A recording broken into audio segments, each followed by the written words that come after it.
নমস্কাৰ সমখিৰাইজ কি খবৰ সকলোকে মোৰ নতুন এটা ভিডিঅ'লৈ স্বাগতম জনাইছোঁ। আজি লৈছোঁ আপোনালোকৰ বাবে কেইবাটাও গুৰুত্বপূৰ্ণ খবৰ। যিহেতু অৰুণোদয় আঁচনিলৈ আহিছে ভাল খবৰ, লাখ লাখ মহিলাৰ একাউণ্টত সোমাইছে 1250 টকা।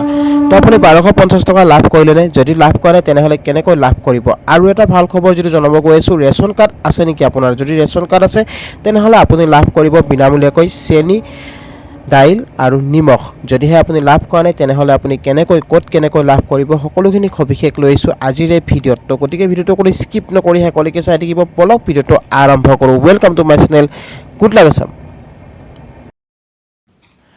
তো গাইজ, যিহেতু প্ৰথমতে জনাব বিচাৰিছোঁ আপোনালোকৰ যদি ৰেচন কাৰ্ড আছে, ৰেচন কাৰ্ড থকা সকলৰ বাবে নতুন ৰাজসাহায্যযুক্ত সামগ্ৰী। আপোনালোকক ৰেচন কাৰ্ড থাকিলে আপুনি কি সামগ্ৰী লাভ কৰিব পাৰিব আৰু এই সেৱা বিশেষ অন্য সেৱা দিন যিহেতু আৰম্ভ হৈ গৈছে, আপোনালোকে সকলোৱে জানে 10 নৱেম্বৰৰ পৰা আৰম্ভ হৈ গৈছে আৰু এই অন্তিম সময় যিটো দিয়া হৈছে 19 নৱেম্বৰ। তো 10 নৱেম্বৰৰ পৰা 19 নৱেম্বৰৰ ভিতৰত আপুনি লাভ কৰিব ৰেচন কাৰ্ড থাকিলে এইকেইটা সামগ্ৰী। তো কি সামগ্ৰী দিয়া হৈছে ইয়াত চাওক।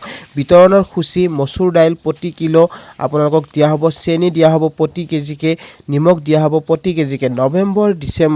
নৱেম্বৰৰ পৰা যিটো ডিচেম্বৰ 2025, তো আপুনি নৱেম্বৰৰ পৰা ডিচেম্বৰৰ ভিতৰত আপুনি এই কিমান মূল্যত আপুনি লাভ কৰিব এই সামগ্ৰীসমূহ, ইয়াত সকলো ডিটেইলছখিনি আপোনালোকক জনাইছোঁ মই। যদি আপুনি মচুৰ দাইল লয়, যিহেতু আপোনালোকে সুলভ মূল্যত আপুনি সুলভ মূল্যত লাভ কৰিব, একেবাৰে বিনামূলীয়া নহয়। তো সুলভ মূল্য দিব লাগিব, আপুনি ধৰি লওক আপোনাৰ যদি 100 টকা হয় তেতিয়াহ'লে আপুনি 70 টকা, আপোনাৰ যিটো 30% আপোনালোক যদি ইয়াত ডিছকাউণ্ট আপোনাক কৰি দিয়া হৈছে। তো মচুৰ দাইল ল'লে আপুনি 69 দিব লাগিব, 69 টকা আপুনি প্ৰদান কৰিব লাগিব আৰু লগতে চেনি ল'লে 30। তো এই তিনিটা সামগ্ৰী আপুনি একেলগত ল'বই লাগিব, যিহেতু টোটেল আপুনি মুঠ পইচা দিব লাগিব 117 টকা। যদিহে আপুনি ৰেচন কাৰ্ড আছে তেতিয়াহ'লে এই তিনিটা সামগ্ৰী আপুনি লাভ কৰিব 69 টকা। আপুনি মচুৰ দাইল, চেনি আৰু নিমখ। আকৌ যিহেতু মামাই জনাইছে আপোনালোকক এটা নতুন আপডেট দিছে, যিহেতু ভাল খবৰ এটা দিছে।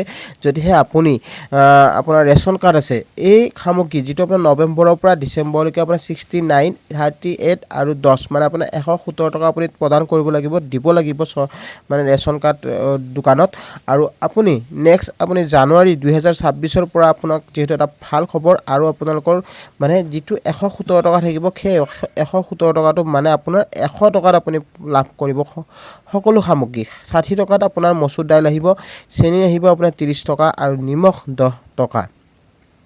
তো এই যিহেতু ৰেচন কাৰ্ড থকা সকলে এই সেৱা প্ৰদান কৰিব আৰু এই সেৱা যিহেতু আৰম্ভ হৈ গৈছে 10 নৱেম্বৰৰ পৰা 19 নৱেম্বৰলৈকে। তো এতিয়া আপোনালোকক যিহেতু দিলোঁ ৰেচন কাৰ্ড থকা সকলৰ বাবে এই ভাল খবৰ। আৰু নেক্সট এটা খবৰ দিব বিচাৰিছোঁ অৰুণোদয় আঁচনিলৈ। অৰুণোদয় আঁচনি লাখ লাখ মহিলাৰ একাউণ্টত সোমাইছে 1250 টকা। তো আপুনি 1250 টকাটো পালেনে নাই? যিসকল মহিলাই এতিয়ালৈকে 1250 টকাটো নাই পোৱা, তো কেনেকৈ পাব চাওক। প্ৰথম কথাটো হ'ল কি, আপোনালোকে যেতিয়া প্ৰশেষ হৈছিলে, এই প্ৰশেষত আপোনালোকক যিটো ডকুমেণ্ট লোৱা হৈছিলে আৰু সেই ডকুমেণ্টৰ অনুযায়ী যিটো অৰুণোদয় 30 যিটো আৰম্ভ হৈ গৈছিলে আপোনালোকৰ অক্টোবৰ মাহৰ পৰা। অক্টোবৰ মাহত আপোনালোকক যিহেতু 17 তাৰিখে প্ৰদান কৰিছিলে, আপোনালোকক যিটো এই ধন প্ৰদান কৰিছিলে আৰু আপোনালোকক যিটো দিছিলে 1250 টকা, আপুনি যদি পোৱা নাই তেতিয়াই যিহেতু বহু মহিলাৰ একাউণ্টত পইচা সোমাইছিলে।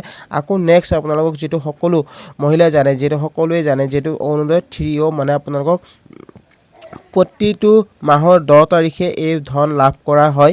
কিন্তু এতিয়া কথাটো হৈছে কি, বহুতৰে একাউণ্টত পইচা সোমাইছে আৰু বহুতৰে সোমোৱা নাই। আৰু কেতিয়াবা কি হৈ যায়, আপোনাৰ এই যিটো পইচা আছে, সেই যিটো আপোনাৰ 10 তাৰিখে যিটো পইচা আপুনি লাভ কৰে, সেই চৰকাৰী যিটো ফাণ্ড আছে, সেই ফাণ্ডটো আপোনালোকক যিটো কেতিয়াবা কি হয় আপোনালোকৰ ধৰক কেতিয়াবা দেৰি হৈ যায়। তো আপোনালোকক কোনটো সময়ত দিয়া হয়, কোনো ধৰণৰ এটা নিৰ্দিষ্ট সময় নাথাকে। তো কেতিয়াবা হঠাৎ আপোনালোকৰ একাউণ্টত পইচা আহি যায় বা আপোনালোকক ডেট ফিক্স কৰি দিয়া হয় বা চৰকাৰে নটিফিকেশ্যন এৰি দিয়ে। তো এতিয়ালৈকে যদি নটিফিকেশ্যন দিয়া নাই, তো আপোনালোকে 2-3 দিন আপোনালোকে ৱেইট কৰি দিব।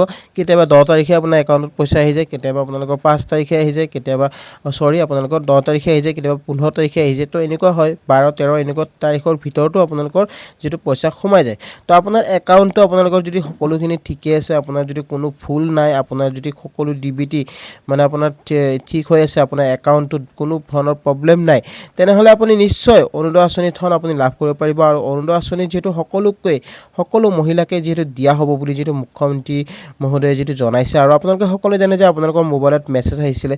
তো সকলো মহিলাৰ মোবাইলত, আপোনাৰ মোবাইলত যদি মেছেজ আপুনি যদি লাভ কৰিছে তেনেহ'লে আপুনি লাভ কৰিছে আৰু যদি আপোনাৰ মেছেজ আপুনি যদি লাভ কৰে তেনেহ'লে আপুনি হয়তো লাভ কৰা নাই। তো মেছেজটো আপোনাৰ আহিব লাগিব। আপোনাৰ মেছেজটো আপোনাৰ আধাৰৰ লগত যেতিয়া আপোনাৰ মোবাইল নম্বৰটো লিংক থাকিব তেতিয়া আপোনাৰ একাউণ্টত যিহেতু আপোনাৰ পইচাটো আহি যায় বা আপোনাৰ মোবাইলত মেছেজ আহি যায়। তো তেনেকুৱা হোৱা দেখা যায়। তো কিছুমানৰ যদি মেছেজ নাহে তো মেছেজ নাহিলে আপুনি গম পাব যে আপোনাৰ আধাৰৰ লগত লিংক নাই বা আপোনাৰ যিহেতু মোবাইল নম্বৰটো সক্ৰিয় নহয়। তো আপোনাৰ মোবাইল নম্বৰটো সক্ৰিয় কৰি লওক, আপোনাৰ মোবাইল নম্বৰটো এক্টিভ কৰি লওক, আপোনাৰ মোবাইল নম্বৰটো ঠিকে আছে নে আপুনি পৰীক্ষা কৰক। যদি আপোনাৰ সকলো ঠিকে আছে তেনেহ'লে আপুনি অৰুণোদয় আঁচনিৰ ধন লাভ কৰিব পাৰিব। তো গাইজ আপুনি নিশ্চয় বুজি পালে, যিসকলৰ লিষ্টত নাম আহিছে সেই সকলো মহিলাই লাভ কৰিছে 17 তাৰিখে 17 অক্টোবৰত যিটো আপোনালোকক যিটো দিয়া হৈছিলে তো এই ধন, আৰু এই ধন আপোনালোকে লাভ কৰিছিলে প্ৰতিগৰাকী মহিলাই। যদিহে আপুনি এই ধন লাভ কৰা নাই তেনেহ'লে আপুনি অফিচত গৈ আপুনি এপ্লিকেশ্যন কৰিব পাৰে বা আপুনি কিহৰ কাৰণে পোৱা নাই বা আপুনি যদি যোগ্য হয়। আৰু মামাই যিটো কৈছে যে সকলো মহিলাকে দিয়া হ'ব এই আঁচনিৰ ধন, যিসকল একেবাৰে দৰিদ্ৰ লোক আছে সকলো দৰিদ্ৰ পৰিয়ালে লাভ কৰিব মানে অৰুণোদয় আঁচনিৰ সুবিধা। যদিহে আপুনি অৰুণোদয় আঁচনিৰ সুবিধা লাভ কৰি আছিলে বা আপোনাৰ নামটো যদি কটা গৈছে তেনেহ'লে আপুনি অফিচত যাব লাগিব বা আপুনি জনাব লাগিব যে কিহৰ কাৰণে আপুনি পোৱা নাই, কি সমস্যা, আপুনি সকলোখিনি জনাব লাগিব। তেতিয়াহে আপুনি এই ধন লাভ কৰিব পাৰিব। তো গাইজ আই হোপ আপোনালোকে নিশ্চয় ভিডিঅ'টো বুজি পালে, যিহেতু আপোনালোকক মই অৰুণোদয় আঁচনিৰ আৰু ৰেচন কাৰ্ডৰ বিষয়ে আপোনালোকক যদি জনালোঁ। তো গতিকে ভিডিঅ'টো চাই যদি ভাল পাইছে তেনেহ'লে এটা লাইক আৰু শ্বেয়াৰ কৰিব নাপাহৰিব, আৰু লগতে চেনেলটোত যদি নতুনকৈ আহিছে তেনেহ'লে ছাবস্ক্ৰাইব কৰি ৰাখিব আৰু কাষত থকা বেল আইকনটো প্ৰেছ কৰি দিব, যাতে এনেকুৱা ধৰণৰ নতুন ইনফৰমেশ্যন আহিলে সকলোতকৈ আগত পাই থাকে। তো গাইজ আজিলৈ ইমানে। জয় আই অসম।